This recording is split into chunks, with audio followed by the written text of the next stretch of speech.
우리 오늘부터는 이제 중급회계고요. 중급회계부터 이제 본격적인 내용이라고 생각하시면 돼요. 중급회계 달려갈 거고요. 책은 다 구매하셨죠? 일단 오늘 중급회계 첫 시간이니까 OT를 좀 하고 하면 일단 강사 소개 접니다. 아시죠? 저고요. 그 혹시 처음 오신 분 있을까봐 말씀드리면 뭐 저한테 질문 답변하실 때 실강 들으시는 분은 쉬는 시간에 물어보시면 되고요. 끝나고도 물어보시면 되고요. 정말 급하면 강사실 문을 두들겨도 되는데 제가 이어폰을 끼고 있고 저 안쪽 자리에 있기 때문에 잘 못 들어요. 다른 분들이 자꾸 열어주시고 좀 불편해가지고 강사실은 왜 갈려주면 찾아오지 마시고 그 끝나면 물어보시면 좋을 것 같고요. 여기 동영상 들으시는 분은 제 거 동영상 클릭하시면 동영상 아무거나 이제 클릭하시면 맨 밑에 질문하기 있어요. 거기 질문하기 누르시면 제가 주말에는 뭐 하루 넘게 답변을 못 드리는 경우도 있지만 보통은 제가 점심 먹고 나서 답변을 달거든요. 그래서 오후에 한 12시간 안에는 답변을 다니까 여기를 좀 이용해 주셨으면 좋겠고요. 좋아요. 그렇습니다. 뭐 특별한 얘기는 이제 안 해도 될 것 같아요. 뭐 많이들 아시니까. 그럼 두 번째로 보시면 저희 교재인데 여러분 다시 하셨을 거예요. 이 2판이거든요. 2판. 저희 보면 거기 2판 어딘가에 2판이라고 써 있을 거예요. 안 써 있나? 2판이라고 써 있어요. 그래서 여러분 대부분 지금 사신 거 다 2판일 거예요. 거기 2021년 공인회계사 세무사 1차, 2차 시험 대비면 2판이 맞아요. 간혹가다 인터넷으로 1판을 좀 들으면 안 돼, 1판으로 수업을 들으면 안 되냐 하는데 이 개념체계가 개정됐고요. 제가 책을 내용을 작년 대비 엄청나게 많이 바꿨기 때문에 이 작년 책을 갖고선 수업을 못 들으세요. 올해 2021년 대비 책으로 수업을 들으셔야 되고요. 뭐 지금 대부분 갖고 계신 책이 2세일 겁니다. 여기 베스트셀러라고 빨간 딱지가 붙어 있으면 그 2세일 거예요. 대부분 다 붙어 있을 겁니다. 오늘 구매하셨으면. 1세는 제가 작년에 좀 책을 많이 개정해서 1세에는 조금 오타가 좀 있었는데 2세는 대부분 다 잡았어요. 그래서 정오표도 올라가 있고 하니까 오타 없을 거니까 보시면 되고요. 뭐 한두 개 있을 수도 있겠지만 거의 없으니까 이걸로 보시면 되고요. 회계사 세무사용 교재고요. 아시겠지만 저희가 이런 걸 두 권을 배워요. 이제 1 중급회계 1부터 2까지 2는 나중에 2 진도 나가실 때 사시면 되니까 지금 미리 사실 필요는 전혀 없고요. 보시면 2021년 시험 대비입니다. 저희가 작년에 굵직한 개정이 좀 많았고 작년까지 올해도 개정이 예정되어 있는 게 있지만 세부적인 항목들이 개정되는 거기 때문에 실제로 뭐 여기서 아주 중요한 내용이 바뀌고 그럴 것 같지는 않아요. 심지어 아직 공표도 안 됐고 나중에 개정되는 건 제가 특강으로 뭐 1시간 정도만 할 수 있는 내용으로 개정량이 작으니까 걱정 안 하셔도 될 것 같고요. 저희 책 보시면 아시겠지만 이게 주요 부분이 다 파란색 표시되어 있습니다. 책을 보면 다 이렇게 오늘 배울 거지만 중요한 부분은 다 파란색 표시되어 있어요. 그러니까 별도로 줄 안 치셔도 될 것 같고요. 그다음에 저희 책 보시면 여기 셀프 스터디가 있거든요. 여기 셀프 스터디가 있고 그 다음에 넘겨보시면 에디셔널 코멘트가 있는데 에디셔널 코멘트는 부연 설명이 주로 있고요. 셀프 스터디는 시험에 나오는 문구나 중요한 내용들을 다시 한번 적어놨어요. 말문제 대비해서. 그래서 셀프 스터디에 있는 내용들은 여러분들이 좀 숙지하셔야 되고 에디셔널 코멘트에 있는 내용들은 그냥 한번 내가 이 문구가 정확히 이해가 안 된다. 그럼 밑에 있는 에디셔널 코멘트를 보면 제가 코멘트를 달아난 부분들이 꽤 많으니까 보시고 이해하시면 될 것 같아요. 그래서 셀프 스터디는 마지막으로 정리하거나 시험 대비 주요 문구들이 나와 있다고 생각하시면 되고요. 에디셔널 코멘트는 부연 설명이 나와 있다고 생각하시면 되니까 좀 보시면 될 것 같고요. 다시 돌아와서 좋아요. 그렇습니다. 여기까지 얘기했고요. 아무래도 저희 학원에서 제일 잘 팔리는 책이다 보니까 그렇죠? 신경 많이 썼어요. 보시면 될 것 같고요. 공부하실 때 이런 거 많이 물어보세요. 중급회계 되는데 문제를 좀 많이 풀어보고 싶다. 여기 있는 뒤에 있는 객관식 문제나 주관식 문제가 좀 부족하다. 좀 문제를 많이 풀고 싶다. 이런 의견들이 간혹가다 있는데 이거나 다 맞추세요. 그죠? 이거 맞추는 것도 쉽지 않으니까 일단 이걸 다 푸시고 따로 객관식 책을 제 책 미리 사시면 좋긴 한데 여기 있는 문제를 충실히 푸시고 저희 주중반은 퀴즈 보잖아요. 그죠? 퀴즈 있는 문제만 다 모아도 객관식 책에 60% 정도는 돼요. 그러니까 객관식 책에 있는 문제 퀴즈에 보는 문제 시험 보고 버리지 말고 철 같은 거 하나 사셔가지고 철에 다 모아놓은 다음에 반복해서 풀어보시고 여기 있는 문제만 풀어도 충분해요. 충분. 실제로 여기 있는 문제들 2차 연습서에 있는 문제들도 너무 문제가 많기 때문에 여기 있는 문제만 다 풀어도 사실 충분해요. 아시겠죠? 그러니까 추가적인 문제 자꾸 보려고 하지 마시고 똑같은 문제를 반복해서 풀어봐야 된다. 이 생각하시면 되고요. 이 키핸드북이 있거든요. 키핸드북.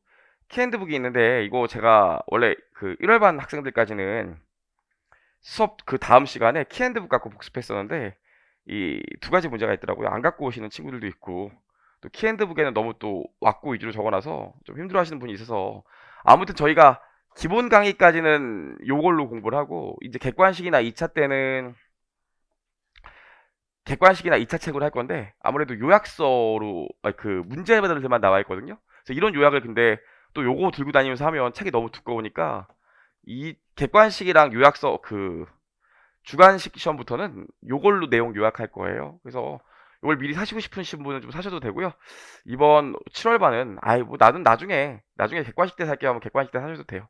근데 개인적으로 추천드리는 건 요거 수업 듣고 여기에 내용이 다 똑같이 나와 있으니까 그 여기에 좀 요약 정리하는 것도 좋을 것 같은데 좀 번거롭다는 좀 의견들이 있어갖고 그 기본 강의 때는 이걸로 복습하지 않고 복습도 그냥 이걸로 할게요.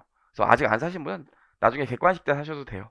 객관식 때 그렇게 바꿨고요. 아무튼 나중에 1차, 2차 때는 요 책으로 할 거라는 거 말씀드렸고요. 두 번째로 보시면 재무회계 공부 순서를 보면 저 이렇게 돼 있죠. 이렇게. 그래서 회계 원리, 중급 회계 입문, 중급 회계 1, 2, 고급 회계가 있는데 혹시 중급 회계만 따로 듣는 분들을 위해서 말씀드리면 회계 원리는 무조건 듣고 오셔야 돼요. 회계 원리를 안 듣고 내가 중급 회계를 듣는다? 절대 불가능하고요. 우리 오늘 1교시 때 회계 원리 복습할 거예요. 잠깐 중간에 그때 제가 쓰는 내용을 이해하시면 안 들으셔도 돼요. 하지만 그게 이해가 안 되면 저희 아마 복습 도형 강의로 회계 원리가 열려 있을 테니까 실강분들은 1장부터 3장까지 내용 제가 어저께 보니까 동영상 1강부터 17강까지더라고요. 들으셔야 돼요. 중급회계 입문은 들으실 필요 없어요. 사실 제가 중급회계 수업을 듣다 보니까 좀 이해가 안 되는데 중급회계 입문을 미리 좀 들으면 복습 예습 차원에서 좀 들으면 이해가 되지 않을까요? 전혀요. 이거는 회계 원리 듣기 좀 그렇고 회계 공부한 지 너무 오래되신 분들을 들어보시라는 거지 이거 안 들으셔도 돼요. 우리 회계 원리 잘 들으셨다면 그러니까 전혀 걱정하실 필요 없고요. 중급회계 1이랑 중급회계 2가 있는데 다시 한번 저희가 좀 얘기를 해보면 이제 우리가 본격적인 재무회계 수업을 하니까 중급회계가요 자산부채 자본에 대한 기본적인 내용들을 다뤄요. 특수회계는 이렇게 중급회계 2는 특수회계 내용들을 다루거든요. 그래서 난이도만 비교한다면 난이도 배우는 난이도만 비교한다면 당연히 이게 조금 더 높죠. 아무래도 요거에 대한 응용이 얘기 때문에 얘가 훨씬 더 어려워요. 그럼 그건 인정합니다. 그럼 실제 출제 난이도는 어떻게 될까요? 출제 난이도 시험에 뭐가 더 어렵게 나올까요? 시험에는 중급회계 1이 훨씬 어렵게 나와요.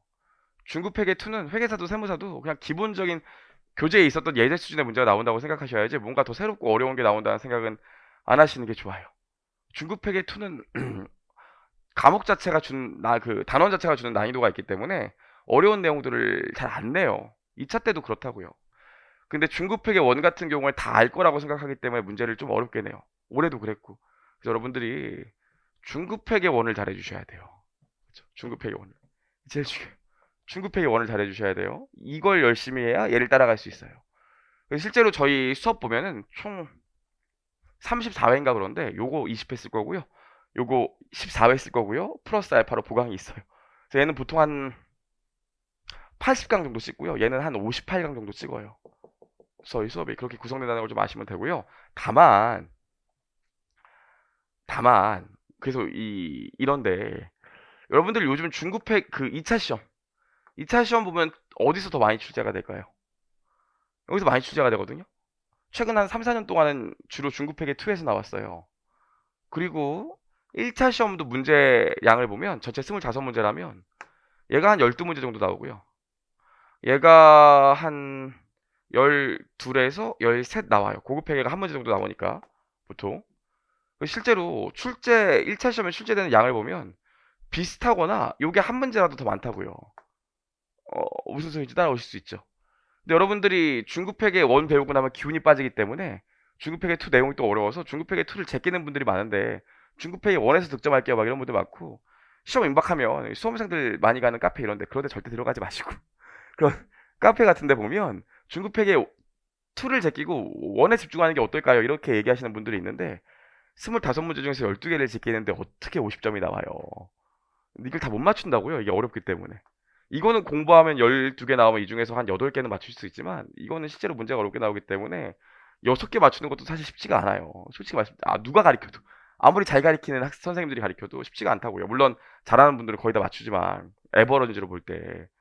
그래서 요거 2개 더해봤자 14개잖아요. 근데 여러분들 또 원가 열심히 안 하거든요. 그럼 100% 꽈락이 나요. 그래서 여러분들 아셔야 될 게 중급회계 2를 절대로 제끼면 안 돼요.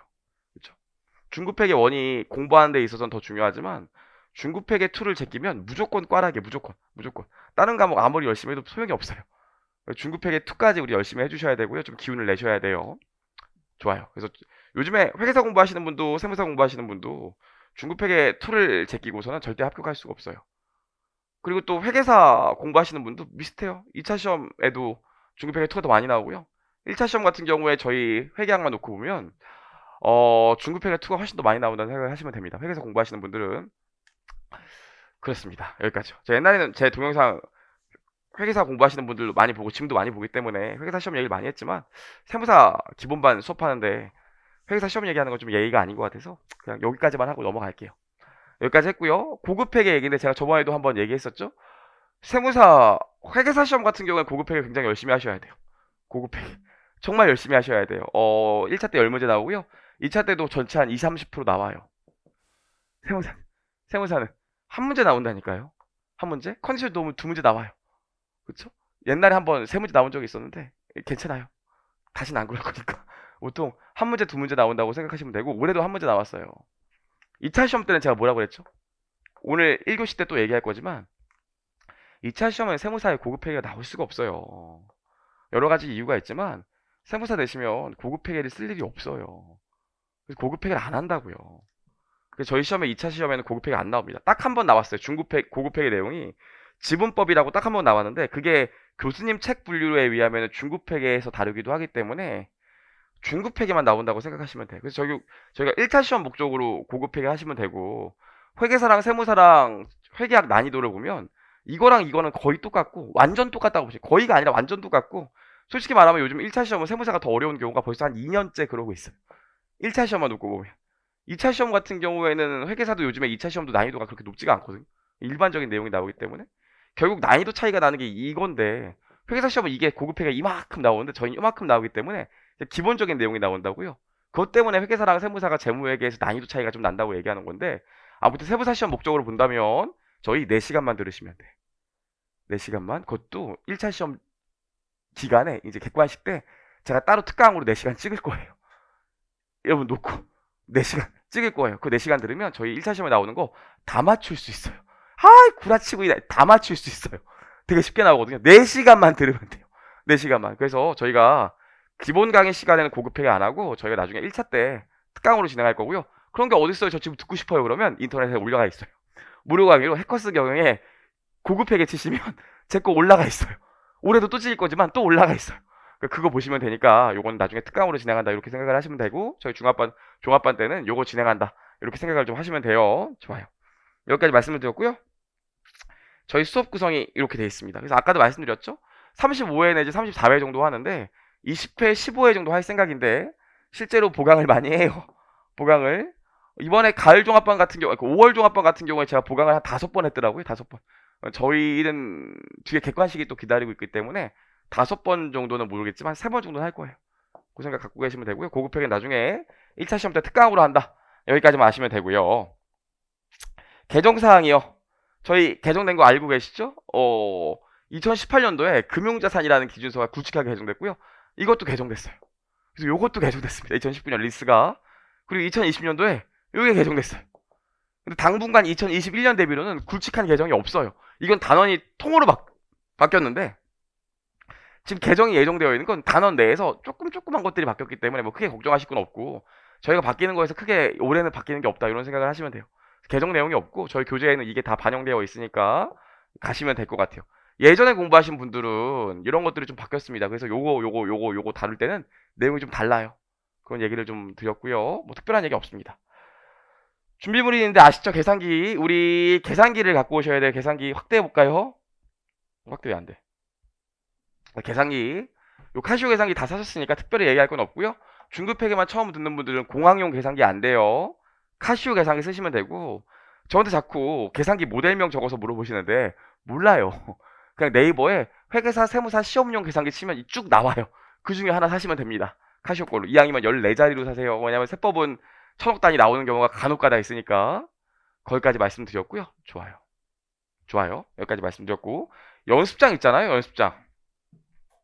연습장을 이제 꼭 사셔야 돼요. 회계원리 때는 그냥 넘어갔지만 연습장을 좀 사시고, 저희가 여러분들의 실력을 좀 봐야 되기 때문에 아침에 퀴즈도 보지만, 제가 퀴즈 보면 여러분들 어떻게 푸는지 몰라서 간혹가다 제가 모의고사 보거든요. 그냥 수업 시간 내에 모의고사 보고요. 끝나고 나면 제가 여러분 점수도 한번 쭉 보고 갈 거예요.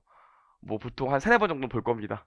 연습장을 좀 사셔가지고 실제로 이제 퀴즈 풀 때도 연습장에 실제로 연습 그 계산 과정을 다 써야지 실력이 늘지. 그냥 계산기를 뚝뚝뚝뚝 쳐서 이게 문제를 풀고 그러면 절대로 안 늘어요.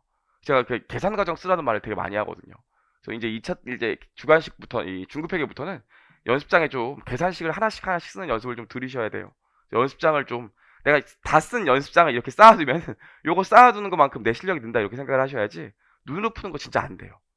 아시겠죠? 그 얘기까지 좀 했고요. 좋아요. 그럼 수업은 뭐 똑같습니다. 9시에 시작하면 30분 동안 리뷰할 거고요. 전 시간 더 빡시게 하겠죠? 그 다음에 뭐 이론이랑 필기는 칠판에 판소하고 교재 내용 PPT 띄울 거고요. 문제풀이도 PPT를 띄우거나 아니면 교재 내용을 그냥 띄워서 바로 볼 거고. 네. 당부의 말씀입니다. 당부의 말씀을 또 하기가 좀 그런데 당부의 말씀 네 가지가 있는데 딱 하나만 딱 1분만 얘기할게요. OT 길게 하는 거 저도 별로 이제 좀 그런 것 같아서. 첫 번째로 중급회계 있잖아요. 결석하면 안 돼요. 회계 원리도 결석하면 안 되는데 중급회계 결석하면 안 돼요. 언제까지는? 언제까지는? 중급회계 1 끝날 때까지는 결석하면 안 돼요. 왜냐면 중급회계 2는 단원별로 내용이 이어지지가 않기 때문에 중급회계 2에선 단원별로 하루에 한 개씩 나간다고 치면 결석해도 돼요. 다음 단원 인터넷 들으면 되지. 근데 중급회계 1은 웬간하면 단원들이 계속 논리가 이어지기 때문에 중급회계 1까지는 결석하면 안 돼요. 결석하면 안 돼. 정말로. 그쵸? 여자친구, 남자친구가 헤어지자고 뭐라 그래야 돼? 내가 지금 너무 중급회계 1이라 바쁘니까 중급회계 2 때 얘기하자. 그러셔야지. 그러시면 안 돼요. 그래서 절대로 결석하시면 안 되고요. 지각도 웬간하면 안 돼요. 똑같아요. 앞에 30분 인트로 하는데 이거 안 들으면 안 돼요. 그래서 여러분 회계 원리 동안 지각 안 하셨잖아요. 아주 칭찬해요. 제가 그러니까 커피도 2번이나 했죠. 그죠? 그 지각하시면 안 돼. 결석도 안 되고 지각하시면 안 돼. 간혹가다 저한테 이런 거 물어보신다고요. 제가 이렇게 공부해서 붙을 수 있을까요? 될까요? 저는 제가 붙을지 안 붙을지 몰라요. 너무 심란해요. 그럼 제가 붙을 거라고 얘기하지만 저는 사실 속으로 알고 있어요. 떨어질지 붙을지 알고 있다고요. 물론 열심히 했는데 아쉽게 떨어지는 친구들 정말 있어요. 제가 깜짝 놀라는 친구들 있어요. 정말로. 너무 아쉬워하고 간혹가다 1차 시험 떨어져도 제가 다시 한번 해봐. 왜 포기하려고 할 수 있어. 이렇게 얘기하는 친구들 있어요. 정말 아쉽게 떨어진 거거든요. 근데 그 보면은 떨어질 것 같은 친구들 있어요. 솔직히 말하면 저도 사람인지라 보면 안다고요. 수업 빠져, 결석해, 독서실에 주로 안 있고 밖에서 돌아다녀. 아 그럼 어떻게 붙어요? 그냥 뽀록으로 붙는 거지. 그래서 그분 여러분 일단 좀 열심히 하셔야 돼요. 아시겠죠? 빠지면 안 되고 그 이번에 1월반에서 회계 원리부터 1차 시험까지 8개월밖에 없었는데 붙은 친구 꽤 몇 명 있다고 했었죠. 그쵸? 그 제가 깜짝 놀랐던 게 저희 지금도 다니 되게 좋아해요. 별로 안 친한데 저는 좋아해요. 보면은 1차 시험 끝나고 그 다음 날인가 학원 와가지고 그 다음 날부터 계속 공부하고 있더라고요. 제가 주말에 학원 나오면은 뭐 취업 준비하고 주말에도 10시 넘게 들어갈 때 있는데 그때도 아침부터 그때까지 공부하고 있더라고요. 그 친구한테 말했지만 왠지 이번에 동치할 것 같은 불길한 느낌이 들어요. 그죠? 열심히 하더라고요. 그렇게 해야 일찍 붙어요. 그죠? 뭐 머리 좋은 거랑 전혀 상관없어요. 당장 뭐 이해 안 되고 이런 거 전혀 상관없어요. 열심히 하면 붙어요. 그러니까 좀 빠지지 마시고 공부하시는 게 제일 중요하고요. 절대 빠지시면 안 돼요. 절대, 절대. 여기까지 얘기했고요. 두 번째, 기본 가능 강의는 이해하는 것이 제일 중요하다. 맞습니다. 여러분 이해를 해야 돼. 이해를. 제가 객관식이랑 주관식 때 이상한 거 뻘짓이라고 만드세요. 이상한 거 물어보면 저도 사람인지라 인상 쓸 때 있어요. 야, 그런 걸 왜 물어봐 지금? 그게 중요해요? 이렇게 얘기할 때 있어요. 그래서 상처받는 학생들도 많지만 그럴 때 있어요. 하지만 기본 강의 때는 이상한 거 물어봐도 전혀 표정 안 굽고요. 아주 좋은 질문이에요. 그럴 수 있죠. 제가 그렇게 친절하게 얘기해 줄 수 있는 거의 마지막 시간이에요. 그래서 여러분 기본 강의 때는 여러분 이해하는 게 중요하기 때문에 많이 물어보시면 돼요. 당장 답 맞추고 회계 처리하는 게 중요한 게 아니라 이게 왜 이렇게 될 수밖에 없는지를 이해하는 게 제일 중요해요. 그런데 시간을 많이 쏟으셔야지 뒤에는 객관식 문제, 주관식 문제 지금 안 풀어봐도 돼. 나중에 언젠가 풀어요. 나중에 수업 복습하실 때도 정확히 이해하는 게 제일 중요해요. 그 생각을 좀 하셔야 되고요. 세 번째인데 손으로 풀어야 돼요. 손으로. 손으로. 몇 번 얘기합니까? 손으로 풀어야 돼. 그쵸? 자, 그래서 한 번도 회계 원리까지는 여러분들 퀴즈 보는 거 이런 거 보지 않았어요. 제가 상처받을까 봐. 근데 이제 조만간 저희 재고지상 끝나면 모의고사 한번 볼 거거든요. 그럼 여러분들 제가 뭐라고 그러냐면 답안지에 그 계산 과정을 꼼꼼히 쓰라고 그래요. 그래서 한 20문제 보는데 한 50분 주고 그럴 거라고요. 시간을. 꼼꼼히 쓰라고 그래요. 제가 여러분 보면은 계산 과정 여러분 쓴 거 보면은 지금 공부를 열심히 했는지 제대로 했는지 올바른 방향으로 했는지 그거 알 수가 있어요. 여러분 계산 과정을 계속 손으로 쓰셔야 돼요. 그렇죠? 꼼꼼히 써봐야 돼. 써야 들어. 손이 익어야 되는 거지. 내가 책 보면 탁 안다고 할 것 같지만 잘 몰라요. 손으로 봐야 돼. 재밌는 얘기 하나만 해줄게요. 저도 회계사 시험 4번 봤으니까 오래 공부했어요. 저도 장수했어요. 그래서 제가 장수생 싫어하거든요. 저도 해봤기 때문에. 무슨 얘기하고 싶냐면 제가 옛날에 고시반 있을 때 전설에 2차 10번 본 형이 있었어요. 2차 10번. 2차를 10번 보셨대. 장난 아니죠. 근데 10번 공부하셨고 성격도 좀 개팍했어요. 그래서 제가 어느 날 이렇게 공부가 너무 답답해서 산책하려고 그러는데 그 형이 갑자기 딱 옆에 붙더니 같이 산책을 하자는 거예요. 싫은데. 같이 산책하면서 이렇게 걸었어요. 같이. 그 형이 얘기하는데 전 진짜 깜짝 놀랐어요. 아니 모르는 게 없더라고.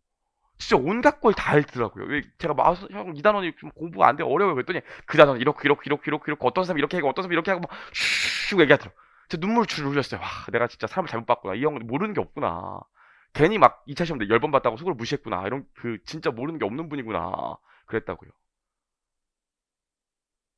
근데 존경했어. 그래갖고 그 형 공부하는 걸 이렇게 지나가면서 보면은 와 진짜 열심히 공부하시더라고요. 근데 어느 순간부터 이상하게 그 공부하는 걸 봤더니 아니 뭐 계산기를 안 쳐. 연습장을 안 쓰고 그냥 이렇게 보는 거야. 너무 신기했다고요. 그리고 나서 2차 모의고사 같은 거 보면 점수가 진짜 하위권이에요.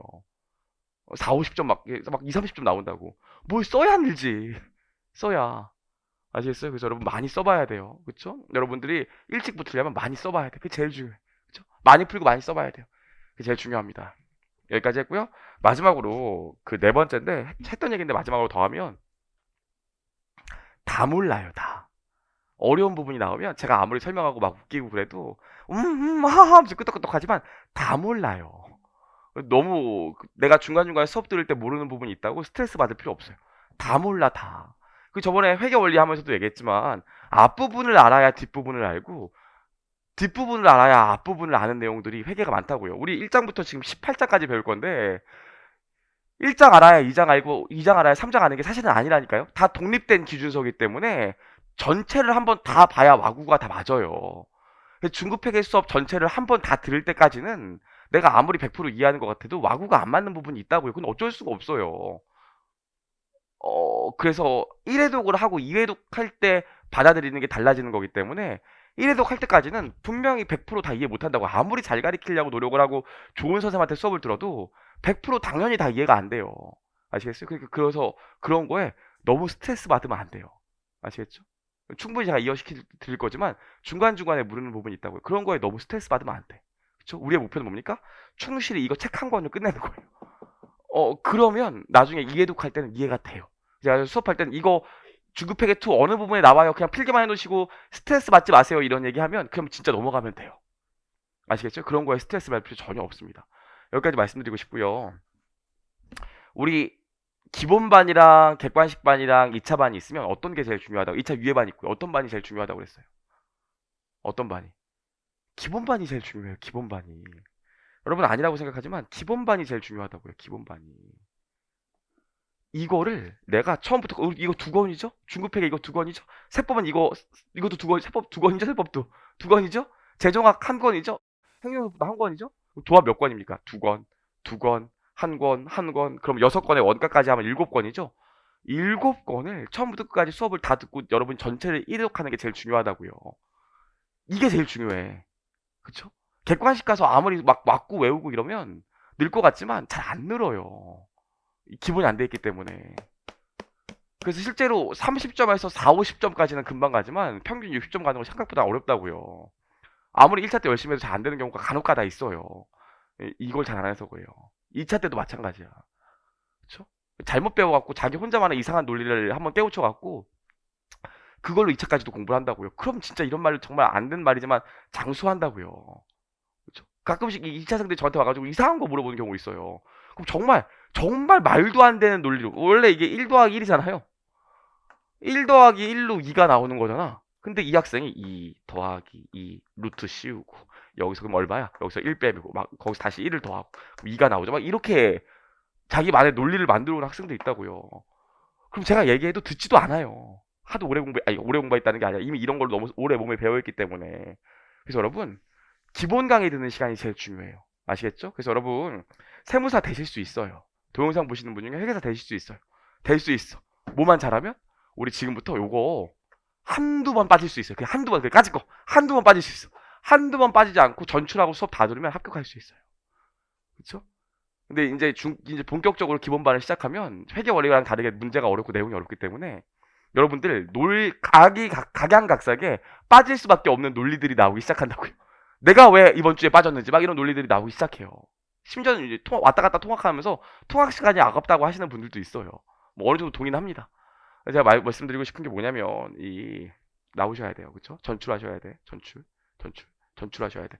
혹시 동영상을 왔다 갔다 하시면서 시간이 아까워서 나중에 동영상을 좀 들어야겠다 이렇게 생각하시는 분은 그것도 저희 수업처럼 9시부터 딱 앉아서 수업을 듣고 1시까지 앉아서 수업을 듣고 끝나고 나면 또 복습을 하고 그러셔야지 하루 종일 듣고 있으면 안 돼요.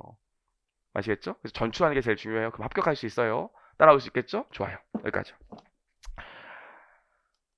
바로 1장부터 볼 건데 오늘은 우리 회계 원리 때 했던 얘기들을 그냥 다시 한번 좀 해볼 거예요. 마음 편안히 들으시면 되고요. 회계 원리가 이번 주 수요일, 목요일 날 보강 있는 거 아시죠? 혹시 중급회계 수업 들으려고 오신 분들 목요일 날에 회계 원리에서 현재가치 평가할 거거든요. 그래서 현재가치가 좀 어려운 분들은 다시 와서 좀 들으시면 될 것 같고요. 1장부터 나가보겠습니다. 자, 1장.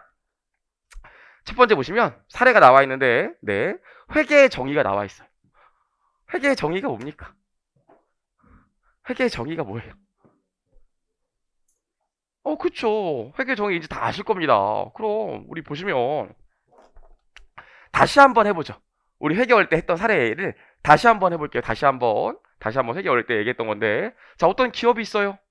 어떤 A라는 기업이 있는데 요 기업의 매출이 이제 회계 원리를 들었으니까 매출의 의미가 뭔지는 아시잖아요. 매출이 1조였대요. 아이, 모뉴얼 얘기 또 해보죠. 1조였대요. 1조. 그쵸? 와, 대박이잖아요? 근데 이 회사의 재무 상태표를 봤더니 차입금, 빌린 돈이 이것도 거의 1조 가까이 된대요. 그쵸? 뭔가 이상하죠? 차입금이 많으니까 당연히 뭐도 많겠어요. 이자 비용도 많겠죠? 이자 비용도 몇천억 됐대요. 그쵸? 계속 좀 볼게요. 아니, 매출이 1조나 되는데 돈을 왜 이렇게 많이 빌렸지? 하고 재무지표를 딱 봤더니 재무상태표에 이 기업의 현금이 거의 없었대요. 아니, 매출이 1조나 되는데 왜 현금이 이렇게 없을까? 봤더니 매출 채권이 거의 1조에 육박했대요. 너무너무 이상해서 현금 흐름표라는 재무제표를 봤더니 현금 흐름표에 1년 동안의 현금 흐름이 마이너스였대요. 이런 회사가 있어요. 근데 이 회사가 요즘에 텔레비에 광고 엄청 한대. 소지섭씨가 나와서 광고하고요. 죄송하네요. 아무튼 이분이 광고했으니까 뭐. 소지가 나와서 광고하고요. 기사를 봤더니 요런 기사였거든요. 길게 봤더니 세계 가전박람회에서 빌 게이츠가 극찬했대요. 오, 원더풀 하면서 극찬했대요. 그래서 내 친구가 이 회사 주식 살려고 그런대. 회계 배웠잖아, 우리 좀 회계 원리에서. 사라 그럴 거야, 안 사라 그럴 거야? 왜 안 사요? 설명을 해줘야 될 거 아니야. 왜 안 사요? 회계 원리 배운 내용이잖아. 설명을 해줘야 될 거 아닙니까? 왜 안 사요? 왜 사지 말라고 그럴 거예요? 당장 현금이 없고 보시면 이 회사 이구조라고 했잖아요. 이 회사가 이 모뉴웰이라는 회사라고 우리 회계 원리 때 배웠죠? 모뉴웰이라는 회사가 있는데 로봇 청소기 만드는 회사인데 얘가 어떻게 했습니까? 저기 이름 모를 동남아에 아무도 모르게 모뉴웰 주니어라는 회사를 하나 만들었다고요. 그래서 이 회사가 사실 나야. 얘가 나고. 근데 얘가 나고 내가 얘라는 걸 우리만 알고 다른 사람들은 아무도 몰랐어. 그리고 어떻게 했습니까? 이 모뉴웰이 여기다 물건을 갖다 팔았다고요. 로봇 청소기니까 여기에 우리 회사 제품을 갖다 팔았다고요. 얘가 나라니까? 내가 나한테 내 물건을 줬어. 내가 나한테 내 물건을 줬다고. 그럼 얘가 나한테 돈을 줄 수 있겠어요? 없겠어요? 없지. 돈이 하나도 없는데 내가 난데 내가 나한테 물건을 팔고 어떻게 돈을 줘요? 그래서 어떻게 해? 돈을 못 주니까 매출 채권을 끊어줬다고요. 어렵지 않죠? 그럼 요거 회계 처리가 어떻게 돼? 매출이 끊기고 반대쪽에 매출 채권이 오겠죠? 그래서 이걸 계속 이 짓거리를 계속했다고. 계속 쉼없이 주말에도 야근하면서 계속. 그래서 어떻게? 매출이 1조가 되고 매출 채권이 1조가 됐지만 돈이 없었던 거라고요. 근데 로봇 청소기를 계속 만들어야 될 거 아닙니까? 직원들 월급도 주고 돈이 필요할 거 아닙니까? 그래서 어떻게 했어요? 금융기관에 가서 대출을 받으려고 했다고요. 금융기관에 대출을 받으려고 했더니 어떻게 했어요? 금융기관에 대출을 받으려고 했더니 금융기관, 야, 너 뭘 믿고 대출해줘? 아이, 내가 그냥 대출해달라는 게 아니라 내가 외국 회사에 물건을 팔아갖고 돈 받을 권리인 매출채권이 1조나 있거든요. 요거 담보로 돈 빌릴게요. 그럼 되죠? 그랬더니 어떻게 해줘? 은행에서, 아, 그래? 외국에 돈 받을 게 있어? 아, 그럼 매출채권을 담보로 돈 빌리는 거면 돈 빌려주지 하면서 돈을 빌려줬다고요. 어렵지 않죠? 그래서 그때 모뉴얼에 회계 처리가 추가된 게 뭡니까? 현금이 들어오면서 차입금, 부채가 계상됐던 거죠. 돈이 없으니까 또 얼마나 많은 이직거리를 했겠어. 그래서 차입금이 엄청 많았다고요. 은행한테 돈을 빌렸으니까 뭐는 줘야 돼? 이자 줘야 될 거 아닙니까? 그래서 모뉴얼이 매 기말에 뭐 회계 처리했겠어요? 또 여기 이자, 비용 회계 처리하고 현금이 계속 나갔겠지. 그래서 이자 비용도 어마무시하게 많았다고요. 이런 구조였어요. 이런 구조. 근데 이게 상식적으로 좀 말이 안 되는 게 이게 정말 모뉴얼과 관계가 없는 회사였으면 돈이 여기서도 회수가 돼야 되는데 여기서 회수가 계속 안 됐다고. 당연하지. 내가 나한테 외상으로 팔았는데 현금이 어떻게 회수가 됩니까? 그쵸? 계속 끊임없이 대출 받았다고요. 그래서 모뉴얼 재무제표 보면 대출을 계속 받아. 계속. 이제 그만 좀 안 받을 때도 됐는데 이거 회수하면 계속 받는다고요. 결국에서 은행이 야 대출 그만해줘야겠다. 너 빚이 너무 많은데 대출 그만해줄게. 돈 좀 갚아. 그랬더니 아 아직 매출채권이 회수가 안 돼서 돈을 못 갚아요. 그랬다고요. 그랬더니 금융기관이 어떻게 했어? 아 그래? 그럼 내가 너 대신 이 담보권을 실행해서 대신 받을게 하고 찾아갔더니 사실은 모뉴얼이었던 거죠. 그래서 엄청나게 피해보고 망했잖아요. 그쵸? 제가 저번에도 얘기했었죠? 회계 올릴 때 제 친구가 2주식 살려고 했는데 제가 이 회사 재무제표 봤더니 요런 구조라서 차라리 나 갈비를 사주고 요거 하지 말라고 그랬지.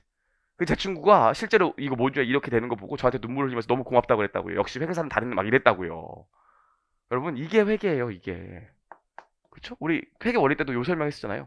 요게 회계라고요. 또 한번 해볼까? 심심하니까. 그냥 오늘 오랜만에 다시 한번 노는 날이다 이렇게 생각하시면 돼요. 자 돌아와서 여러분들 두산. 도대체 두산이 왜 이렇게 힘들까? 두산이 왜 이렇게 힘들까? 두산이 왜 이렇게 힘들까요? 두산이 엄청 힘들어요. 두산이 왜 이렇게 힘들까? 그냥 재밌게 들으시면 돼요. 두산이 왜 이렇게 힘들까? 두산이 그나마 돈 버는 데가 두산 엔진이었거든요. 근데 두산 엔진을 두산이 팔았어. 그래서 언론사에서 두산 이 새끼들 진짜 돌았네 진짜. 그나마 돈 버는 게 두산 엔진인데 뭐 사람이 미래라고 해서 이 새끼들 미래가 없네 막 그러면서 막 그랬다고요. 두산 엔진을 팔았다고. 두산은 두산 엔진을 왜 팔았을까? 두산은 왜 두산의 엔진을 팔 수밖에 없는 상황일까요? 왜 그럴 것 같아요? 제가 저번에도 한번 얘기했죠. 이 밥캣이라는 회사가 있었어요. 밥캣. 이게 중장비 만드는 회사인데 두산이 이걸 사고 싶은 거야. 요 밥캣이라는 회사를 인수해서 우리 회사로 내 걸로 만들고 싶은데 돈이 너무 없었던 거예요. 돈이 너무 없으니까 어떻게 했냐면 채권자한테 채권을 발행했다고요. 여기 투자자한테 내가 언제까지 돈 갚을게요. 돈 좀 빌려주세요. 이렇게 해갖고 투자자한테 돈을 빌려왔다고. 그때 내가 언제까지 돈을 갚을게요 하면서 약속의 증서를 하나 줘야겠죠. 그걸 뭐라 그래? 채권이라고 그래요. 채권. 회사가 발행한 채권이기 때문에 얘를 뭐라 그러냐면 회사채라고 한다고요. 두산이 회사채를 발행해서 자금을 마련해서 밥캣을 샀다고. 어렵지 않죠? 근데 그때 두산이 어떤 채권을 발행하냐면 우리나라 최초로 아주 요상한 채권을 발행해요. 무슨 채권을 발행하냐면 영구채를 발행한다고요. 영구채. 영구채가 뭐냐면 영구적이야. 만기가 없다고. 그래서 만약에 내가 100억짜리 채권을 발행하면 100억을 받았는데 이자를 매년 주는데 만기가 없어. 그러니까 원금인 100억은 평생 안 갚는 채권이야. 이런 놀라운 채권을 발행했다고요, 두산이. 어렵지 않죠? 영구채였어요. 그때 많은 사람들이 이 두산에서 많은 사람들이 고민했던 게 이 연구채를 자산, 부채, 자본 중에서 어디로 기재할 거냐는 거였어요. 연구채 어디 기재해야 될 것 같아요? 평생 원금은 안 갚고 평생 이자만 준대. 원금은 우리 회사 망할 때까지 절대 안 갚는데. 그럼 부채일까요? 자본일까요? 부채 같아요? 자본 같아요? 뭐라고? 얘기했어요. 부채 같아요? 자본 같아요? 왜요? 오, 대박 똑똑한데. 이게 실제로 자본으로 분류하라고 그랬다고요. 국제회계기준원에서. 왜냐면 원금을 갚아야 될 계약상 의무가 없기 때문에 이건 부채로 분류할 필요가 없이 자본으로 봐야 된다고 그랬다고요. 자본의 이 부채의 정의를 충족하지 못해서 놀라운 일이 벌어진 거죠. 두산이 원래 부채가 한 1000억 있었고 자본이 한 200억 있었어. 근데 요거 발행했는데 요게 한 500억 됐다고 칠게요.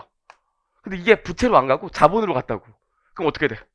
자본이 500억 늘어나죠. 부채는 가만히 있는데. 그럼 어떻게 돼? 자본 대비 부채한 부채 비율이 원래는 500%였는데 이렇게 하면 부채 비율이 확 낮아지잖아. 그래서 너무 두산이 신나가지고 연구체를 발행했고요. 이걸 보고 감동받은 포스코도 막 발행하고 난리도 아니었다고요. 근데 어떻게 됐어? 몇 년 후에 두산이 난리가 났죠. 왜 난리가 났을까? 이 연구체라는데 치명적인 조건이 있었어요. 뭐냐면 3년인가 4년에 한 번씩 투자자가 물어보는 거야. 저기 돈 안 갚을 거야? 연구체야. 돈을 왜 갚아? 아, 그치? 안 갚을 거지? 그럼 이자를 조금만 올릴게. 이자를 조금만 올려. 또 3년이나 4년 지난 다음에 물어봐. 저기 혹시 안 갚을 거야? 아, 연구체라니까. 아, 그렇구나. 그럼 조금만 올릴게. 그래서 이자를 조금만 올려. 그래서 두산이 정확히 이때 당시에 조금만 있으면 이자율이 9.75%에 육박하게 돼요. 9.75%에 육박하게 된다고. 이자율이 9.75%에 육박하게 되면 어떻게 되냐면 우리 회계 원리 때 배웠죠? 영업이익, 영업활동에서 벌어들이는 돈, 매출에서 매출원가를 뺀 매출총이익, 거기서 판관비를 뺀 게 영업이익이죠? 장사에서 매년 버는 돈이 영업이익이라고요? 이 이자 비용이 영업이익을 초과하게 돼. 그럼 이 회사는 끝난다고요. 말들어요. 그 옛날에 이말년 만화 중에 자문행 있었죠. 자문행. 이제 계속 평생 자도 이자를 충당할 수 없는 그런 상태가 되는 거예요. 그래서 실제로 두산이 어쩔 수 없이 그래갖고 욕을 판 거라고요. 회사가 완전히 맛이 갔죠. 아직도 이걸 100%다 다 처리하지 못했어요, 지금. 두산이 계속 어려운 거라고요, 지금. 그래서 여러분이 오해하는 게 두산이 장사가 잘 안 된다고 생각하는데 실제로 두산의 영업이익은 플러스야. 아, 보시면 나와요. 두산의 영업이익은 플러스라고. 장사에서 돈 벌어. 근데도 힘든 게 뭐냐면 아직 이 커버가 다 안 돼요. 그래서 힘든 거거든요. 그래서 이런 거에 대한 정보를 주는 게 뭐라고? 회계라고요. 이해할 수 있겠습니까? 자, 그럼 회계의 정의를 여기 다시 한번 써보죠. 오랜만에. 회계의 정의를 보면 여기 뭐가 있습니까? 어떤 특정 기업이 있겠죠? 회계의 정의, 특정 기업. 이 모뉴엘이었으면 모뉴엘이란 특정 기업이 있어요. 이 모뉴엘과 관련된 어떤 사람들이 있어요? 정보 이용자가 있다고요. 우리 회계원리에선 이해 관계자라고 얘기했지만 정보 이용자라고 얘기해죠. 특정 기업과 관련된 정보 이용자가 있어. 우리 정보 이용자가 왜 필요할까요? 주주나 채권자, 경영자들을 정보 이용자라고 하잖아요. 그럼 이 사람들을 정보 이용자라고 하는데 왜 정보 이용자라고 해요? 이해 관계자라고 안 하고. 이 사람들은 지금 의사결정을 하려고 그런다고요. 어떤 의사결정? 경제적 의사결정. 주주라면 주식을 팔 건지 살 건지, 채권자라면 돈을 더 빌려줄 건지 아니면 투자금을 회수할 건지, 경영자라면 더 투자를 할 건지 아니면 이제 투자를 좀 줄일 건지, 이런 경제적 의사결정을 해야 되는데 자원이 한정되어 있으니까 뭐가 필요해요? 경제적 이상을 결정을 하는데 자원이 한정되어 있기 때문에 뭐가 필요해? 의사결정에 도움이 되는 유용한 정보가 필요할 거 아닙니까? 그쵸? 그래서 이 회계라는 게 뭐라고? 특정 기업과 관련해서 경제적 의사결정을 하는 정보 이용자에게 도움이 되는 유용한 정보를 제공하는 과정이 회계라고 했었죠. 따라오시죠? 근데 중급 회계에서 이걸 조금 더 고급스럽게 표현한다고요. 교재 보시죠. 교재 보시면 정보 이용자의 경제적 의사결정에 도움을 주기 위하여 경제적 실체, 기업 얘기하는 거죠. 경제적 실체와 관련된 정보를 식별하고 측정하고 보고하는 과정을 회계라고 합니다. 그래서 회계 원리에서는 그냥 유용한 정보를 제공하는 게 회계라고 했지만 이제 뭐라고요? 요 특정 기업과 관련된 정보를 식별하고 알아보고 측정하고 화폐 단위로 기록해서 보고하고 어떻게 보고해? 보고할 때 재무제표를 통해서 보고하지 않습니까? 요 보고하는 과정을 뭐라고 그래요? 그걸 회계라고 합니다. 어렵지 않죠? 여기까지요. 그래서 우리 중급회계부터 회계 올 때부터 계속 얘기했지만 결국 회계라는 게 뭐라고?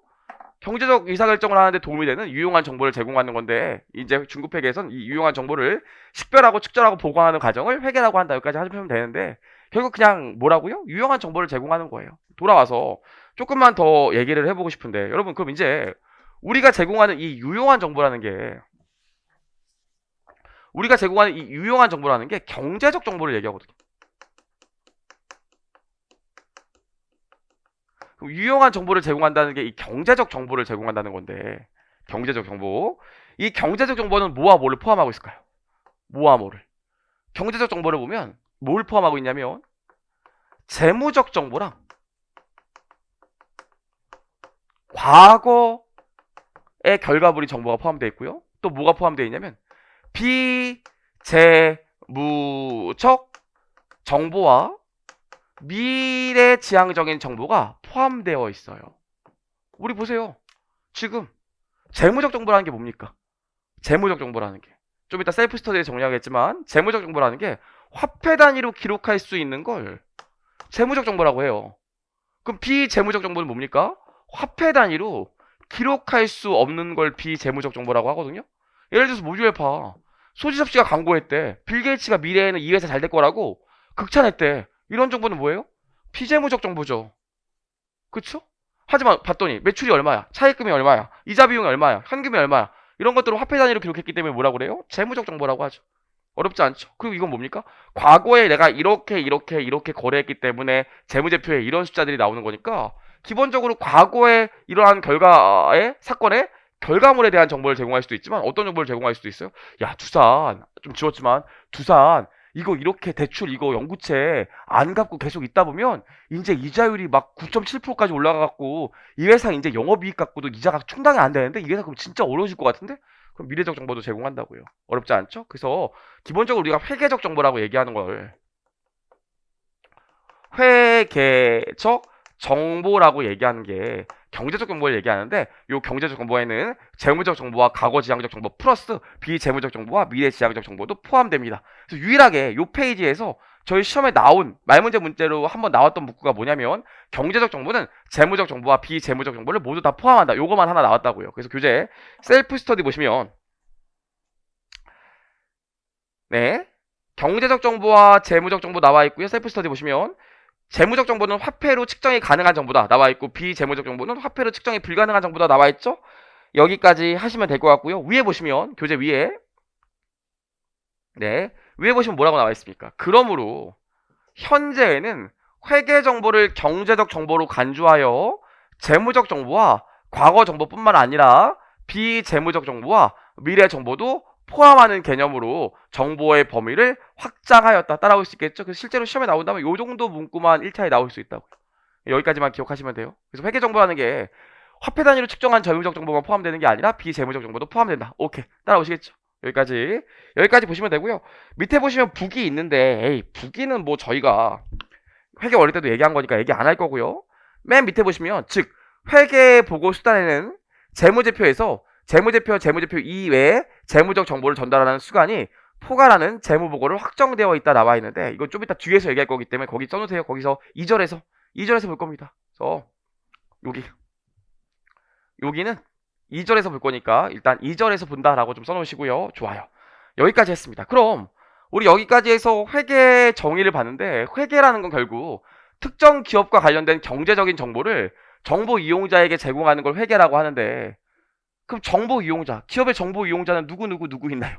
누구 있나를 다시 한번 확인해 봐야겠죠. 누구 있나를 다시 한번 확인해 보기 위해서 정보 이용자도 확인해 볼 겸 지금부터 우리 뭐 할 거냐면 회계 원리를 한번 복습해 볼 거예요. 대부분 지금 회계 원리 들으셨던 분인데 동영상 보시는 분은 지금 제가 적는 회계 원리 내용을 이해 못하면 회계 원리를 듣고 오셔야 돼. 아시겠죠? 자, 그럼 지금부터 우리 회계 원리를 좀 복습해 보겠습니다. 지우고.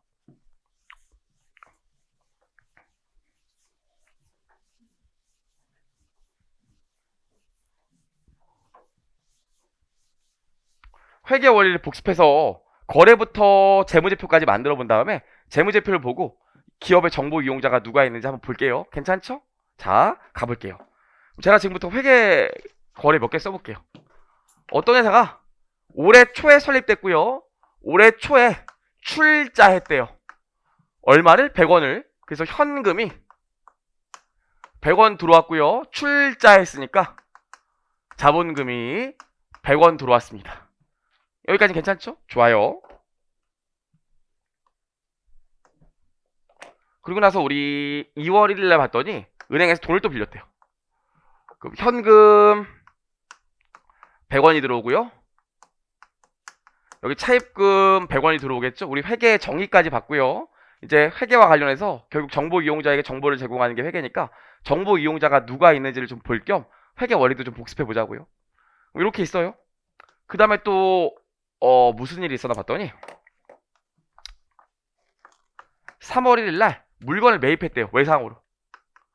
그래서 여기 매입 얼마가 나왔냐면 50이 나오고요. 반대쪽에 매입 채무 50이 나왔습니다. 그리고 뭐 있었냐 봤더니 4월 1일날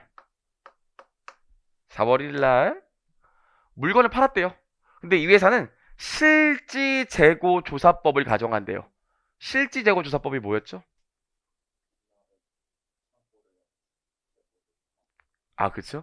매입을 기록하고 판매 시점의 재고자산에 대해서 회계 처리하지 않고 기말에 참고문을 열어서 재고자산과 매출원가에 대한 회계 처리를 하는 게 실지재고조사법이죠. 그럼 이거 어떻게 됩니까? 물건 팔았다니까 매출 얼마? 205고요. 그 다음에 이쪽에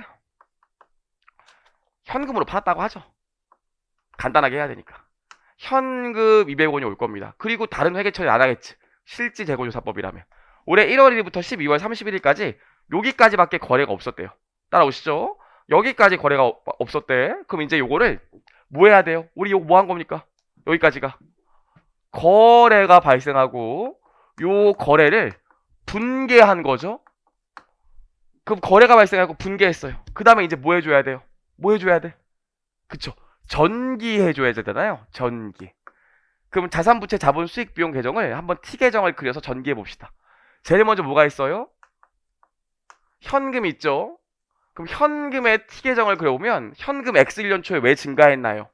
자본금 때문에 증가했죠? 아시죠, 여러분? T 계정을 작성할 때 자산은 차변 계정이기 때문에 증가는 차변에 감소와 기말 잔액은 대변에 기재하는 거. 부채는 어떻게 합니까? 대변, 차변, 대변 항목이기 때문에 부채 자본의 증가는 대변에, 감소와 기말 잔액은 차변에 기재하죠. 수익은 어떻게 합니까? 수익은 차변, 대변의 발생으로 기재하고요. 비용은 차변, 대변 중에 차변의 비용을 기재하죠. 비용의 발생을. 써볼게요. 여기까지 했고요. 차입금 때문에 현금이 또 늘었대요. 그럼 여기 차입금. 한 번만 해봅시다. 이제 다시는 전기 안 해요. 다시는 이런 거 안 하고. 여기까지 했고요. 또 언제? 매출 때문에 현금이 또 늘었죠. 200. 이렇게 하면 우리 어떻게 한 거야? 현금에 대한 거래 다 했네. 슉 지워지고요. 그럼 올해 기중에 증가 거래밖에 없었으니까 현금의 기말 잔액은 얼마가 돼요? 400원 되겠죠? 할 수 있겠죠? 좋아요. 여기까지 얘기했고요. 이제 자산 계정 또 있나요, 없나요? 자산 계정 없죠? 현금밖에 없잖아. 그 부채 계정으로 보면 부채 계정에 뭐 있어요? 차입금이 있어요. 그럼 차입금 계정을 보면 차입금 올해 돈 빌려와서 늘었잖아요. 그럼 여기 현금 100원 쓰시고 여기 기말 잔액으로 차입금 100원 써주시면 되겠지? 그 차입금도 해결했고요. 부채 또 뭐 있나요? 매입 채무 있지 않습니까? 그럼 여기다가 매입 채무의 T 계정을 그려보면 매입 채무 왜 늘었어요? 매입 때문에 늘었죠? 매입 50 때문에. 그럼 여기 뭐 써주시면 돼요? 여기 기말 잔액으로 매입 채무 부채 50 이렇게 써주시면 되겠죠. 어렵지 않죠? 그래서 부채도 끝났어요. 이 여세를 몰아서 밑에 자본까지 해주죠. 좁으니까 자본금이라는 자본 계정의 T 계정을 그려보면 자본금 왜 늘었어요? 현금이 증가해서 자본이 늘었잖아요. 그럼 반대쪽에 보면 어떻게 됩니까? 자본의 기말 잔액으로 100원 오게 될 겁니다. 오케이. 자본금까지 했어요. 그럼 이제 매출이랑 매입밖에 없네요. 아주 간단한 사례로 했으니까. 그럼 가보시죠. 우리 매출의 T 계정을 그려보면 얘는 수익이니까 여기 매출 뭐 때문에 발생했습니까? 현금 때문에 발생했죠. 여기 현금 때문에 매출 증가한 거, 발생한 거 200원 써주시면 되고요. 여긴 기말 잔액이라고 씁니까? 단기 총액이라고 씁니까? 단기 총액이라고 쓰죠. 자산부채 자본은 절약 개념이기 때문에 그 시점에 잔액이 오고요. 수익과 비용은 유량 개념이기 때문에 일정 기간 동안에 총액이 온다고 그랬잖아요. 여기 뭐가 옵니까? 단기 총액으로 매출이 200 올 겁니다. 오케이, 여기까지 했고요. 그 다음 뭐 있어요? 매입. 어떤 선생님은 책에 매입을 자산이라고 써놨고 어떤 선생님은 책에 매입을 비용이라고 써놨지만 제 결론이 뭐라고 그랬어요? 상관없다고 그랬죠. 어차피 임시계정이기 때문에 곧 사라질 애들이에요. 그럼 일단 저희는 비용이라고 한번 해볼까요? 비용이라고 보면 매입 채무 때문에 비용이 50 발생했으니까 매입이라는 비용이 단기 총액으로 얼마? 50이 오게 되겠죠. 와, 다 했다. 힘들었다. 와, 전기까지 했어요. 전기하고 나면 여기까지 거래부터 분계, 전기까지의 행위를 뭐라고 그래요? 요게 기중에 발생하는 일이잖아요. 여기까지 하고 나서 12월 30일이 되면 회계 처리를 멈추고 전기를 멈춰서 자산부채 자본의 잔액을 잡고 수익과 비용의 총액을 잡는다고 그랬죠. 그죠? 여기까지 했습니다. 그럼 이제 뭐 해줘야 돼? 결산 과정에 들어가야 되고 결산 과정에서 제일 먼저 하는 게 뭐라고 그랬어요? 아직 현금 기준에 따라 재무제표를 작성했기 때문에 수정전 시산표를 작성해 줘야 된다고 그랬죠. 수정전 시산표. 결산 과정의 첫 번째 수정전 시산표. 그럼 수정전 시산표를 한번 작성해 보죠. 기운 내시고 여러분. 그쵸? 현금 얼마 오니까 기말 잔액인 400원이 오게 되고요. 차입금이라는 부채가 얼마 오게 돼요? 여기 얼마 오게 돼요? 100원 오게 되고요. 여기 매입채무. 매입채무라는 부채 얼마 오게 됩니까? 50 오게 되죠? 따라오시죠? 그 다음 자본금 얼마 있어요? 100이잖아요. 100 오게 됩니다. 괜찮죠? 여기까지 전기한 거 이제 옮겨 적은 거니까 매출 5개 오게 돼요. 여기 매출 얼마? 200 오게 되고요. 여기 뭐가 옵니까? 매입이라는 임시계정이 비용 처리한다면 50 오게 되겠죠. 와, 여기 하면 어떻게 돼? 양쪽의 합계가 450, 450 일치하죠. 요걸 뭐라고 그랬어요? 대차평균의 원리라고 했고 시산표는 요 대차평균의 원리로 내가 회계 처리 잘못한 게 있으면 확인해낼 수 있다고 그랬죠. 이런 걸 뭐라고 했어? 자기검증 기능이라고 했잖아요. 나온 김에 복습해보면 자기검증 기능으로 시산표에서 오류를 적발할 수 없는 사항들이 있다고 그랬죠. 그런 것들은 어떤 거라고 그랬어요? 대차가 맞으면 회계 처리 잘못했더라도 대차가 맞으면 시산표의 자기검증 기능으로 해당 오류를 발견해낼 수 없다고 했었잖아요. 여기까지 얘기했습니다. 좋아요. 여기까지 봤어요. 여기까지 했으니까 이제 우리 뭐 해줘야 돼요? 뭐 해줘야 돼? 결산 수정 분계를 해줘야겠죠. 그쵸? 결산 수정 분계. 여러분 좀 기운 내시고 결산 수정 분계. 결산 수정 분계가 뭡니까? 여러 가지 의미를 내포하고 있지만 회계 원리 때만 배운 걸로 하면 여기까지는 지금 현금 기준에 따라 재무제표를 작성했지만 우리는 미래 기업의 현금 유입에 대한 예측 능력을 높이기 위해서 기간별 성과의 비교 가능성을 높이기 위해서 발생 기준을 쓴다고 그랬잖아요. 그럼 이제 결산 수정 분계하는 게 뭡니까? 실제로 회계 처리라는 행위 자체는 12월 30일 이후에 재무제표 공시되기 전까지 결산 과정에서 하는 회계 처리지만 일자는 12월 31일자로 끊어가지고 현금 기준을 발생 기준으로 바꿔주는 회계 처리를 결산 수정 분계라고 한다고 했었죠. 따라오시죠? 그럼 결산 수정 분계를 해야 되는데 여기서 딱 봐도 결산 수정 분계 뭐 하나 있습니까? 이렇게 하면 될 것 같아요. 지금 기말에 창고에 남아있는 재고자산이 10이래요. 그럼 50개 사와서 50원 사와서 10만큼 남아있으면 40개가 팔려서 비용 처리된 거 아니겠어요? 요거 하나 알 수 있어야 되고 또 뭐 있어? 아, 돈 빌렸으니까 이자 비용 나왔겠지. 그쵸? 그래서 돈을 실제로 안 냈지만 내가 이자를 내야 될 의무가 있는 게 얼마였냐면 이자 비용이 20 있대요. 20.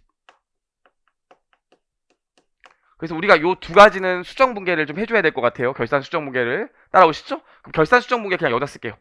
결산 수정 분계에 보면 어떻게 됩니까? 일단 기초에 재고자산 그런 건 없었죠?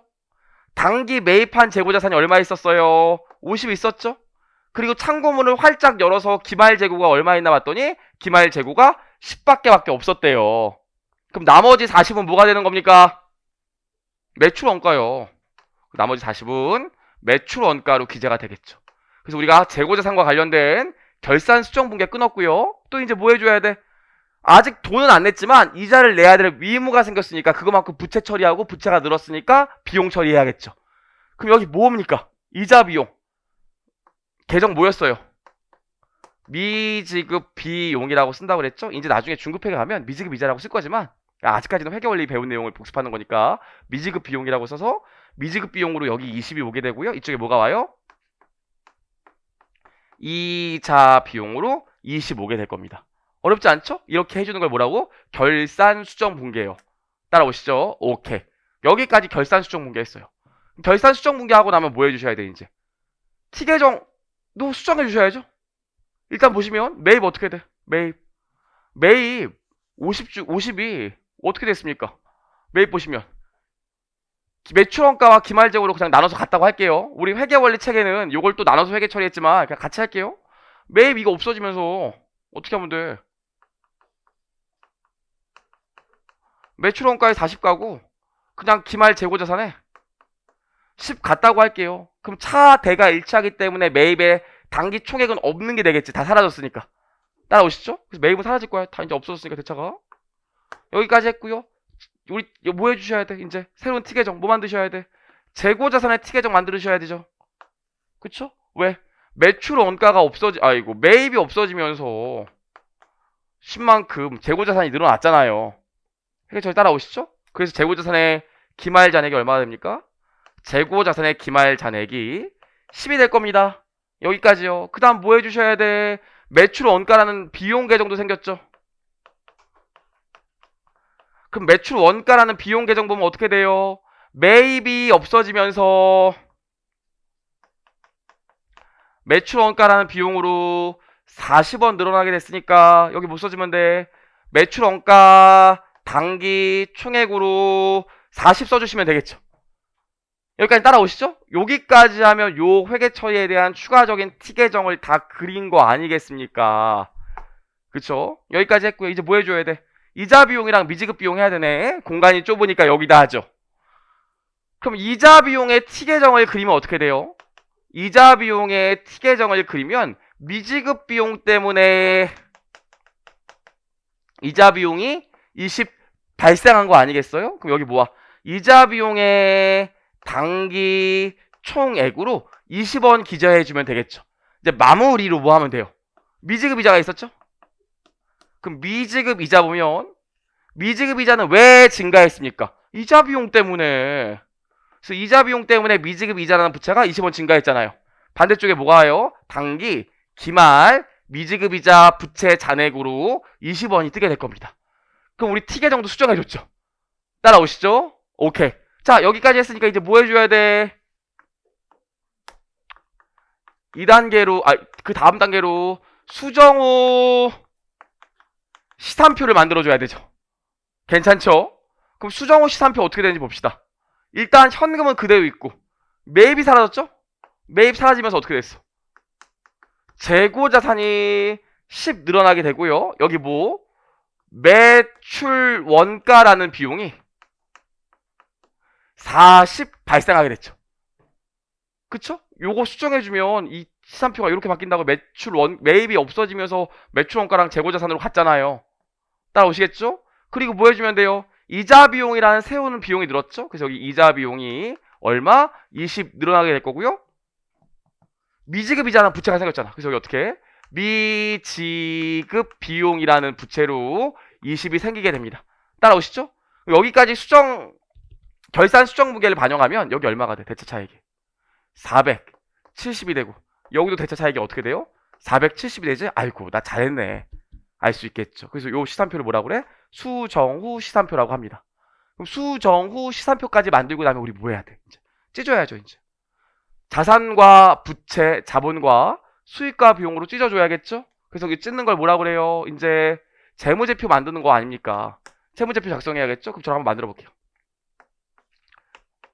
재무제표 작성하면 여기 현금 있고요. 그 다음 뭐가 있습니까? 재고자산 있죠. 현금은 400 있고 재고자산은 10 있네. 부채 보시면 차입금으로 100원 있고요. 매입 채무로 얼마 있어요? 50 있고요. 미지급 비용으로 20 있죠. 따라오시죠? 그 다음 뭐 있습니까? 자본금으로 100 오게 되겠죠. 여기까지 어렵지 않죠? 여기까지 하고 손익계산서 계정 봅시다. 손익계산서 계정 보면 어떻게 됩니까? 일단 매출이 200, 비용은 뭐 있습니까? 매출 원가로 40 있고요. 이자 비용으로 20 있죠. 그럼 놀라운 일이 일어나지. 뭐가 놀라운 일입니까?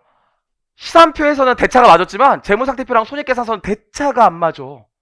그쵸? 뭐 때문에 안 맞아요? 지금 뭐 때문에 안 맞아요? 여기는 160원만큼 당기손익 때문에 대차가 안 맞는 거 아니겠어요? 그렇지, 집중하고 계셨군요. 잘하셨어요. 아이 부끄러워라. 자, 140 140만큼 대차가 안 맞는 거 아닙니까? 수익해서 비용 빼기 당기순이익인데. 그래서 여기 대차 맞추고 요거 대차만큼 어디 들어가야 돼? 자본은 뭐라고 그랬습니까? 자산 빼기 부채고. 아주 원색적으로 얘기하면 자본은 뭐라고 했어요? 아주 원색적으로 얘기했으면 자본은 뭐라고 했어요? 자본은 내 돈이라고 했잖아요. 내 돈. 안 갚아도 되는 돈. 안 갚아도 되는 돈, 내 돈이 자본이라고요. 그죠? 그럼 내 돈은 뭐와 뭐로 구성되어 있어? 엄마가 준 돈과 내가 올해 번 돈. 그래서 자본 내 계정을 보면 주주로부터 출자 받은 돈은 자본금에 계상하고, 내가 열심히 벌어서 번 돈은 뭘로 계상한다고 그랬어요? 이익 잉여금이라는 계정을 통해서 계상한다고 그랬죠. 따라오시겠습니까? 여기까지요. 여기까지 하면 재무상태표도 대차가 맞는다고요. 그쵸? 여기까지 했습니다. 기분 내시고. 많이 힘드시, 다 아는 내용이라서 졸린 것 같은 건 나도 알아요. 두고 보겠어요. 자, 봅시다. 여기까지 했습니다. 여기까지 하고 나서 이제 끝이야? 끝났어? 이제 뭐 해줘야 돼요? 자산과 부채와 자본은 그 다음 연도로 보내주고, 수익과 비용은 이제 올해 손익까지 다 보고, 올해 얼마나 이익이 났는지 당기순이익까지 봤으니까 이제 이거 어떻게 해주셔야 돼요? 0으로 만들어줘야 될 거 아닙니까? 그래서 자산, 부채, 자본은 다음 연도로 보내고, 수익과 비용을 0으로 만들어주는 행위를 뭐라고 그래요? 장부의 마감이라고 한다고 했었죠. 그래서 이제 우리 뭐 해주셔야 돼? 마지막으로 장부의 마감을 해줘야겠죠. 그래서 회계 처리가 몇 개 안 되는데도 전체 과정을 다 보면 길다니까요. 마지막으로 뭐 해주셔야 돼? 장부의 마감을 해야 됐죠. 좁으니까 장부의 마감을 여기 지우고 좀 써볼게요.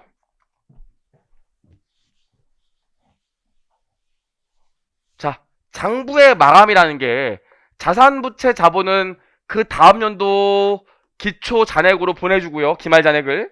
수익과 비용은 다 0으로 만드는 걸 자산, 부채, 장부의 마감이라고 했죠. 그럼 장부의 마감을 할 때 자산, 부채에 대한 회계 처리를 한다고 그랬어요? 안 한다고 그랬어요? 자산, 부채, 자본에 대한 회계 처리는 안 한다고 그랬죠. 장부상 남아있는 금액이 자연스럽게 그 다음 연도 넘어가는 거지 별도의 회계 처리 할 필요가 없어요. 우리 뭐만 해주면 돼? 장부에 수익과 비용만 0으로 만들어주면 된다고요. 우리 보세요. 분계장 보시면 여기까지 회계 처리하고 나면 분계장 상으로 현금이 지금 400원 있어야 돼. 그 다음 연도부터 다시 요 분계장에 회계 처리를 시작하기 때문에 현금은 별도로 뭐 회계 처리 할 필요가 없다고요. 400부터 다시 시작을 하는 거예요. 차입금도 봐봐. 분계장에 여기 대변에 100원이 있기 때문에 그 다음 연도부터 차입금 100원인 상태에서 시작을 하는 거라고요. 별도의 회계 처리 할 필요는 없지만 수익과 비용은 0으로 만들어줘야 된다고 그랬잖아요. 그래서 어떻게 합니까? 이렇게 하죠. 올해 발생한 매출 200원 지우자. 매출 200원 지우고요. 반대쪽에 뭐가 옵니까? 집합손익이라는 임시 계정이 온다고 그랬죠? 그래서 수익을 요 회계 처리 하는 순간 어떻게 돼? 요 회계 처리 하는 순간 분계장에서 이거랑 이게 지워지기 때문에 정말로 분계장상의 매출은 0이 됐다고요. 다음 연도부터는 0부터 시작한다고. 매출은 완전히 분계장에서 지웠으니까. 따라오시죠. 또 뭐 있습니까? 비용 중에 매출 원가 있었죠? 그럼 매출 원가 40 지우고 반대쪽에 집합손익으로 40 기재해요. 요 회계 처리하는 순간 분계장에서 매출 원가가 완전히 사라지기 때문에 그 다음 연도가 되면 매출 원가도 0부터 시작하게 된다고요. 괜찮죠? 어머, 우리 회계원이 배운 내용인데 여러분 표정이 너무 심각한데? 자, 그죠? 여기까지 봤고요. 그 다음 뭐 있습니까? 이자 비용이라는 비용이 있었죠? 그래서 여기 이자 비용이라는 비용 20원 지우고 집합손익에 20원 기재해주면 분계장에서 이자 비용이 다 사라져서 장부상 수익과 비용은 0에 도달하게 된다고요. 여기까지 하면 어떻게 돼?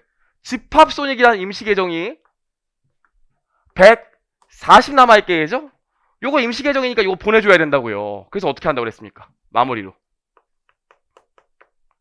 집합손익 남아있는 거 140 다 지워. 그럼 드디어 다 사라지게 된다고, 집합손익도. 그쵸? 그리고 얘를 뭘로 보내줘요? 이익잉여금이라는 자본 내 내가 번 돈이 모아져 있는 계정으로 들어가면 된다고 했죠? 이게 뭐라고? 장부의 마감. 그래서 결국 여기서 여기로 가는 회계 처리를 저렇게 하는 거라고요. 따라오시겠죠? 여기까지. 이게 장부의 마감이었고, 장부의 마감은 두 가지 기억해야 했어. 첫 번째, 자산부채 자본은 놔두고 수익과 비용을 0으로 만드는 게 장부의 마감이다. 수익과 비용을 0으로 만든 다음에 당기손익을 이익잉여금으로 보내는 게 장부의 마감이다. 그리고 장부의 마감에서 꼭 하나 알아야 되는 게 두 번째 거였는데 뭐였습니까? 수익이 증가하면 자본 늘어야 안 늘어요? 그쵸? 비용이 발생하면 자본이 늘어야 안 늘어요? 감소하죠. 그쵸? 그래서 결국 이런 결과물을 가져오기 때문에 올해 수익이 발생하면 그만큼 자본이 늘어나고 올해 비용이 발생하면 그만큼 자본이 줄어든다. 이거 논리를 아는 것도 굉장히 중요하다고 했잖아요. 여기까지가 우리가 회계 원리에서 그렇게 열심히 배웠던 내용이고, 이 전체 과정을 뭐라고 그랬어요? 회계 순환 과정이라고 했죠. 이게 굉장히 중요합니다. 중급회계에서 이런 걸 다시는 얘기할 시간이 없기 때문에 한번 보셔야 되고, 중급회계 동영상을 바로 보시는 분은 여기서부터 여기까지 아씨 뭔 소리야 이러면 회계 원리 듣고 오셔야 돼. 아시겠죠? 좋아요. 여기까지 봤고요. 다시 돌아와서 우리 뭐 배우고 있었죠? 됐고 일단 좀 쉽시다 이러지 마시고 5분만 더 얘기하고 쉴게요. 그쵸? 이제 쉽시다 이러지 마시고 5분만 더 얘기하고 쉴게요. 그럼 돌아와서 얘기해보면, 회계는 특정 기업에 대한 경제적 사건에 대해서 정보 이용자의 의사결정에 도움이 되는 유용한 정보를 식별하고 측정해서 보고하는 과정을 회계라고 했는데, 그럼 정보 이용자, 기업들을 구성하고 있는 정보 이용자들을 볼게요. 기업들을 구성하고 있는 정보 이용자. 그 기업의 재무 상태표만 봐도 그 기업의 정보 이용자가 얼마나 많이 있는지를 알 수 있다고요. 일단 차입금. 나한테 돈을 빌려줬잖아요. 얘네들 뭐라 그래요? 나한테 돈을 빌려준 사람들을 뭐라 그래? 대여자라고 그러죠. 그 기업의 정보 이용자를 보면 첫 번째로 대여자가 있죠.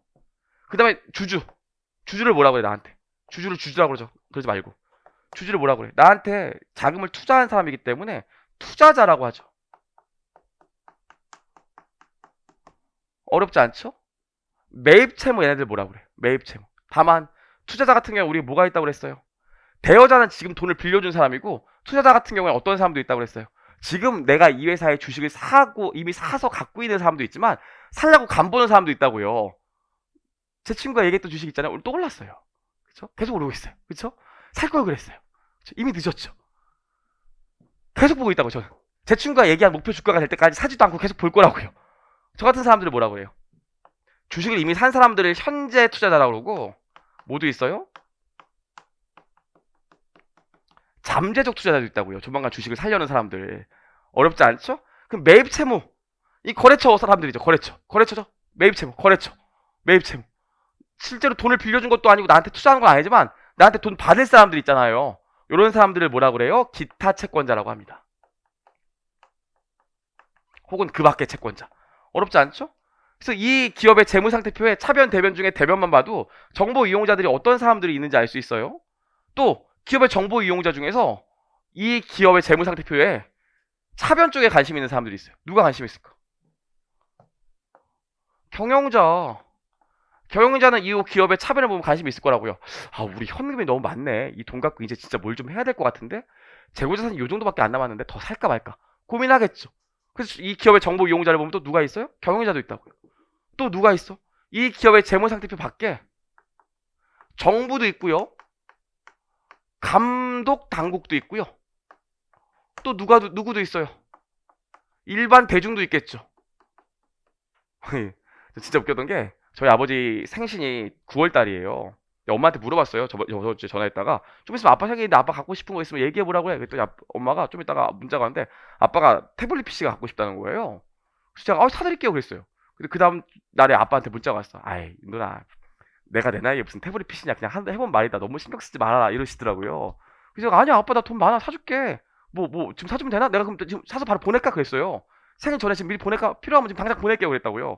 근데 아빠가, 아니야. 지금 왜 지금 보내? 아빠 생일 9월 20일이니까 9월 20일 날 보내. 그러더라고요. 그래서, 아니, 아빠! 필요하면 얘기해. 지금 바로 보내줄게. 뭐 얼마나 한다고 그랬다고요. 그랬더니 아빠가, 아니라고. 갤럭시 탭 신모델이 9월 3일 날 나오니까 그때 사달라고 그러시더라고요. 깜짝 놀랐거든요. 아빠도 우리 일반 대중도 관심 많다. 삼성전자라면 신모델이 언제 나올지. 그래서 이 기업을 둘러싸고 있는 정보 이용자들이 이렇게 많아요. 그쵸? 결국 회계라는 게 이 사람들한테 정보를 제공하는 거니까. 그럼 좀만 더 얘기를 해보면 회계라는 게 이렇게 많은 정보 이용자들이 있는데 얘네들을 나누면 어떻게 나눌 수 있어요? 얘네들이 카테고리 분류를 한번 두 개로만 카테고리 분류하면 카테고리 분류를 어떻게 할 수 있습니까? 두 개로만 카테고리 분류하면 카테고리 분류를 이렇게 할 수 있죠? 경영자와 얘네들로 나눌 수 있다고. 왜 경영자와 얘네들로 나눌까요? 얘네들이 여기 있는 사람들과 여기 있는 사람들이 필요로 하는 정보가 달라요. 그래서 여기 얘네들을 뭐라고 그래? 회사 내부에 있는 정보 이용자라고 해서 내부 정보 이용자라고 하고요. 이 사람들은 회사 밖에 있는 사람들이라고 해서 외부 정보 이용자라고 하죠. 그렇죠? 내부 정보 이용자와 외부 정보 이용자를 나누는 이유가 뭐라고요? 회계 어릴 때 배웠는데 제공하는 회계 정보의 양과 질과 형식에서 차이가 난다고 그랬잖아요. 그렇죠? 그래서 우리가 잠깐만 쉬었다가 여기서부터 얘기를 계속 진행해 볼게요. 잠깐 쉬겠습니다.